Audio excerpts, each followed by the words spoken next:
How much land would the average person need to be able to grow all the food that one adult needs for, say, a year? I have no idea, but you have too much here, and that's on. I feed more to my chickens, you know, than I can possibly eat. You know, they take I'm taking wheelbarrow loads of spinach, gorgeous stuff to my chickens because I can't keep up with it, because I'm producing so much, and I give a lot away. People, these women come on prenatals, and they take, every time they come, they're taking bags of stuff out of here. People come take boxes out of here, and I'm still taking wheelbarrow loads to my chickens just to get rid of it because I produce so much. And it's not that big of a space. You said one time that they found wheat seeds in Egypt or something, yeah, and then they planted them and wheat grew. And that you wouldn't eat any wheat from now because it's just bad It's wheat. been changed, isn't it? If somebody had wheat seeds stored away from, say, 50 years ago, would they be able to plant those now and have it still be good wheat instead of? Sure. I think it's been longer. You know, if you look at our anthem, the song says, "Amber waves of grain." Back in the day, when our country became independent, the wheat grew 4 to 5 feet tall. Today, the wheat is less than a foot off the ground. So it's been, see, they've done this for convenience, but it's changed the quality of it. Back in those days, there was no gluten issues. No one had gluten intolerance because there weren't issues. Because the wheat has been changed, all these issues have come into our lives because it's not the same wheat. You know, my wife travels to Europe. The bread there tastes so much different than here because they have the original wheat. And so, you know, so much has changed because of trying to make things convenient for farmers, better shelf life or whatever, but there's consequences. There's consequences, and they haven't been good. So if you go to cultures that still have the original, some guy brought me over here. This is so beautiful to see this corn. This is from the Aztecs down in South America. And look at this. Look at the colors of this stuff. It's just, I'm so thankful to have this. He brought this to me for seed, and let's start growing it. But look how much different this corn looks than anything you've ever seen. Steve, this is the seed that you gave me, and this is the seed you gave Paul.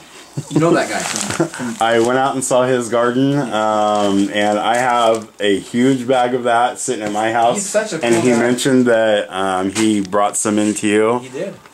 He lives in Olympia? Olympia, yeah. Yep. Thank you, Steve. Yeah, I went out to his place with baby girl, and he made some awesome stew. Oh, it was so good. You know, and again, you see, these things are such an amazing, this is so valuable, because with that, I can grow that the rest of my life and give to my kids real stuff.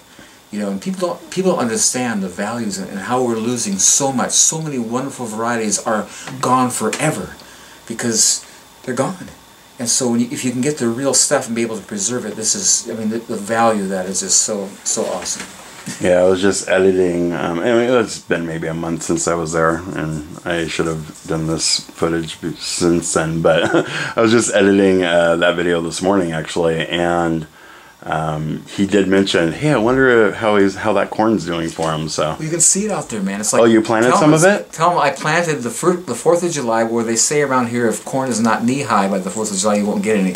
And it's 8 feet tall out there, totally gorgeous, looking beautiful, right on my orchard. That's this corn here. That's that, yeah. Okay, well, we're definitely going to go take another look at that again.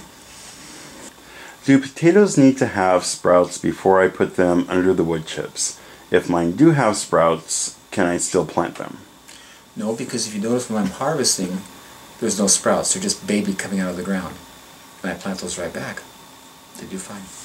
So if somebody had some seed potatoes that they bought from whoever, and they did have sprouts on them already, could they plant those now? Yes, and they'll come up quicker. You see, the reason mine don't come up until next March is because they're not supposed to. They're fresh and should last a long time.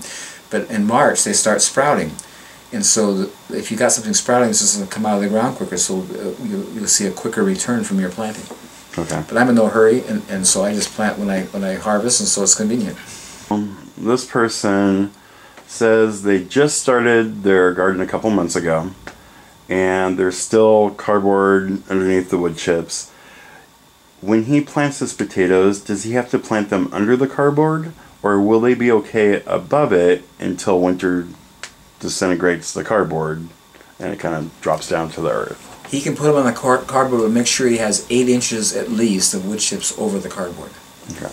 So he doesn't have to plant them right now onto the ground because it's September now. Yeah, he can plant. He can put it on top, and then he can just leave it until March, because that's when most people plant. And plant in March, and the cardboard should be gone, and he's just planting the dirt, and he's fine. Yeah. Okay.